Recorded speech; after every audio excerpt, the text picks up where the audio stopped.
All right, we're back for another.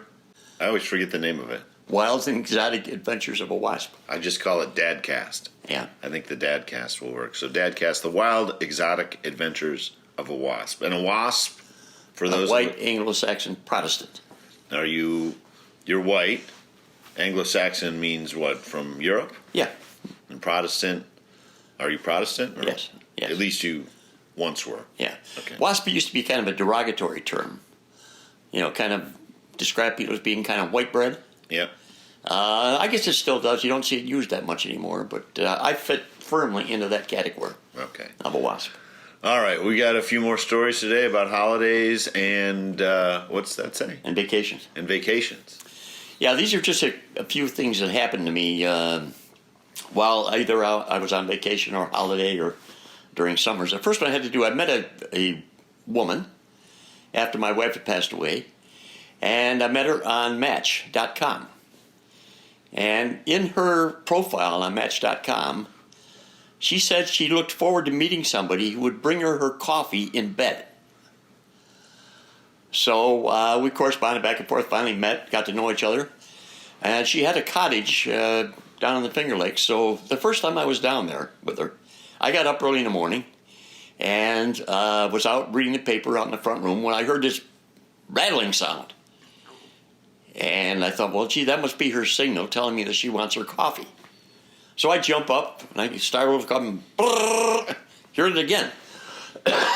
Finally get over there. Finally I said, all right, I'm coming with your coffee. She yells back, what are you talking about? Turned out it was a woodpecker beating on the chimney of the of the stove, and I thought it was her rattling, trying to get me to make the coffee fast enough. All right.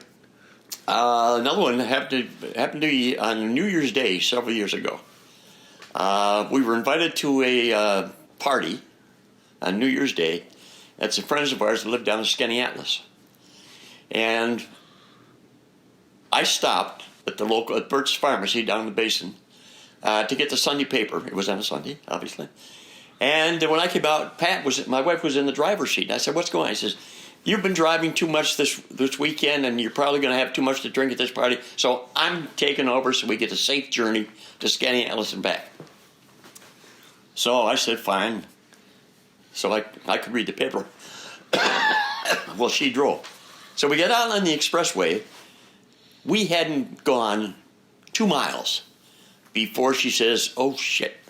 I said, what's the matter? There's a cop car right behind me with his lights on. So she pulls over.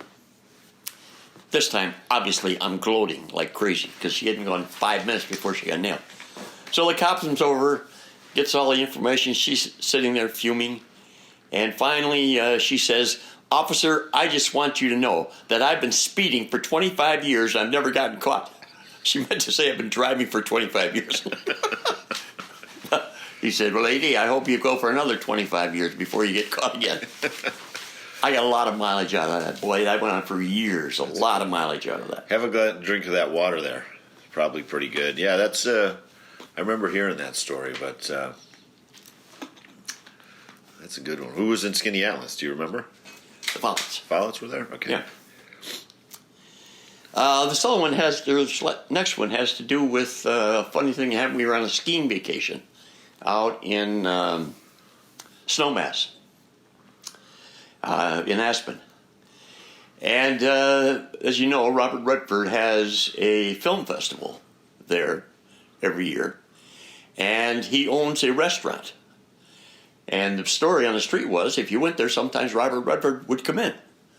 So we went there one night, 2 couples. And we had our dinner. And we said to the waiter, I said, is Robert Redford going to be in here tonight? Oh, yeah, he's coming tonight. He'll be here a little bit later. So we decided to have a round of after dinner drinks. We did that.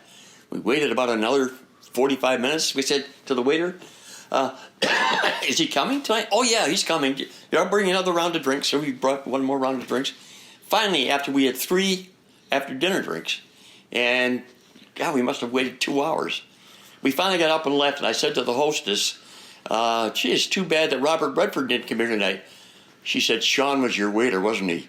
I said, what are you talking about? Sean tells everybody Robert Redford's going to be in here, so he'll get more tips. So I often think that. Shove him as your waiter, wasn't he? This last one's a short one. Actually, I wasn't on vacation. I was on a business trip up in the northern part of Minnesota, a place called Brainerd. And I got word that a relative had died. So I had to come home. So I quick packed up. Somebody took me over to the local airport. And there was a flight leaving in about an hour. So I waited. I got on. I was the only person on the airplane. 2 pilots, 2 stewardesses, and me.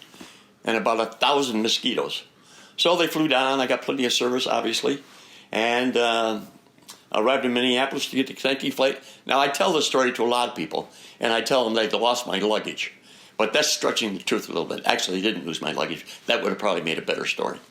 But that was the only plane I got individual service on a pretty big airplane.